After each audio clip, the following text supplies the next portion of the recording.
Halo, perkenalkan nama saya Dandi Pucucu. Saya dari Fakultas Teknik Elektro. Kali ini di video ini saya akan menjelaskan ancaman apa saja sih yang ada dalam sistem komputer. Di sini ada empat topik yang akan kita bahas pada kali ini. Dari empat topik itu yang pertama yaitu threat. Apa sih itu threat? Threat itu adalah ancaman-ancaman terhadap sistem atau suatu data pada sistem komputer. Di sini threat ini dibagi dalam ada lima ancaman. Yang pertama itu ada distraction.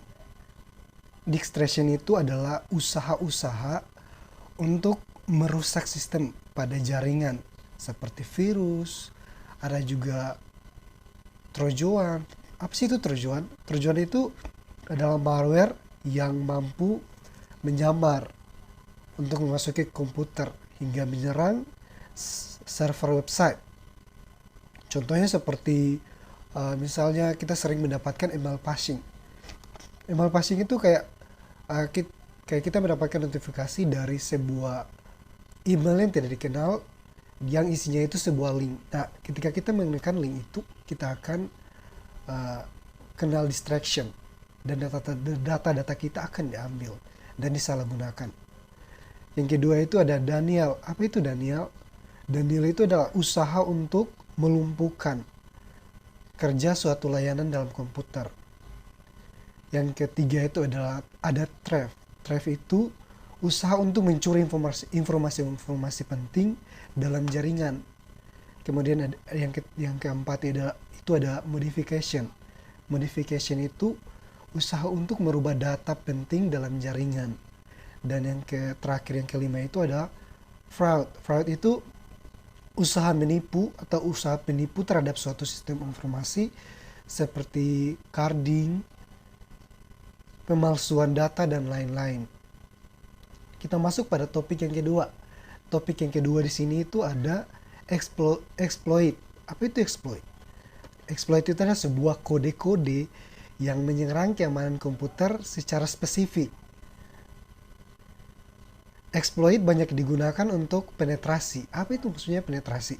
Penetrasi itu maksudnya adalah sebuah metode yang dilakukan untuk mengevaluasi keamanan dari sebuah sistem jaringan. Evaluasi dilakukan dengan cara melakukan sebuah simulasi serangan,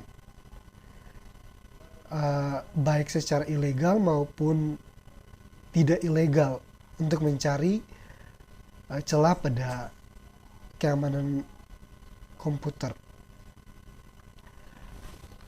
Itu dari sisi negatifnya. Kalau ada juga exploit dari sisi positifnya, yaitu banyak peneliti keamanan komputer menggunakan exploit untuk mendemonstrasikan bahwa suatu keamanan sistem itu memiliki kerapuhan. Oke, kita masuk pada pembahasan yang ketiga yaitu vulnerability. Vulnerability itu adalah aktivitas menganalisis suatu jaringan untuk mengetahui bagian dari sistem yang cenderung atau sering untuk diserang. Vulnerability ini dia akan melihat kelemahan pada suatu sistem jaringan. Aktivitas ini sangat membantu untuk meningkatkan keamanan jaringan dengan mengetahui dan mencatat sistem yang cenderung diserang. Namun kalau itu secara sisi positifnya. Namun kalau kita lihat dalam sisi negatifnya, bisa saja ada orang-orang yang menyalahgunakan. Ketika ia melakukan vulnerability, dia sudah mengetahui sistem keamanan komputer mana yang lemah, maka dia akan serang di bagian situ. Dan dia akan menyalahgunakan informasi yang dia dapat.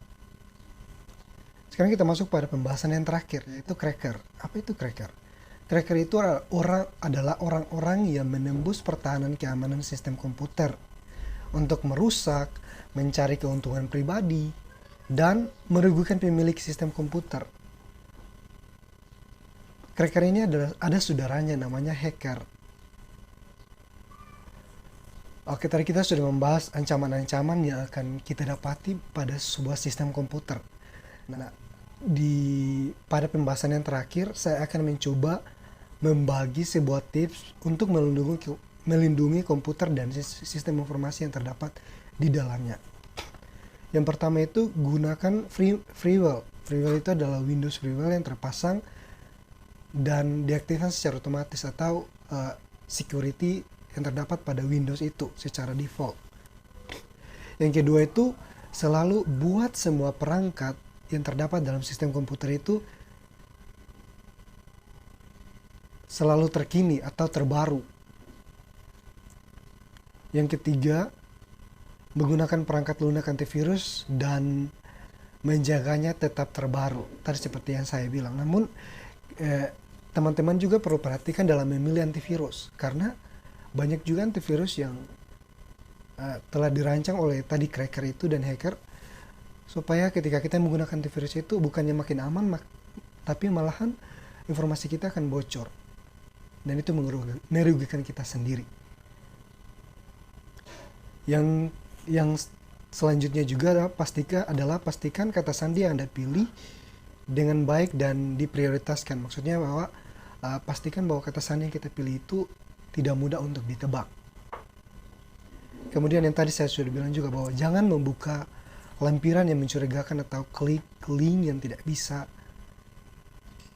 tidak biasa dalam pesan.